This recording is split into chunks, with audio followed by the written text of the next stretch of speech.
এই জায়গা দিয়ে পবিত্র কাবা শরীফের ভিতরে প্রবেশ করতে হয়। এই দরজাটি প্রায় 300 কেজি স্বর্ণ দিয়ে বানানো। এছাড়াও কাবা শরীফের ভিতরে 3টা পিলার রয়েছে, যা আব্দুল্লাহ ইবনে জুবাইর রাদিয়াল্লাহু তাআলা আনহুর জামানায় বানানো হয়েছিল। আলহামদুলিল্লাহ, প্রায় 1400 বছর আগে বানানো পিলার এখনো পর্যন্ত নতুন মনে হয়। পিলারগুলোতে স্বর্ণের কড়া লাগানো আছে। এই বক্সের ভিতরে কাবা শরীফ পরিষ্কার করার সরঞ্জামাদি, কিছু খুশবু, কাপড় ও আতর রাখা আছে।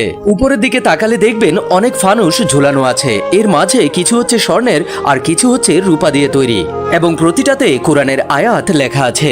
এই যে জায়গাটি দেখতে পাচ্ছেন, এখানে রাসূল সাল্লাল্লাহু আলাইহি ওয়াসাল্লাম নামাজ পড়েছিলেন। যখন কোনো বাদশাহ অথবা মেহমান কাবা ঘরের ভিতরে প্রবেশ করেন, তিনি এই জায়গায় নামাজ পড়েন। আপনারা হয়তো জানেন, কাবা শরীফের ভিতরে যে কোনো দিকে মুখ করে নামাজ পড়া যায়। এই যে দরজাটি দেখছেন, এটা দিয়ে কাবা শরীফের ছাদে যাওয়া যায়, আর এই দরজাটিও সম্পূর্ণ স্বর্ণ দিয়ে বানানো।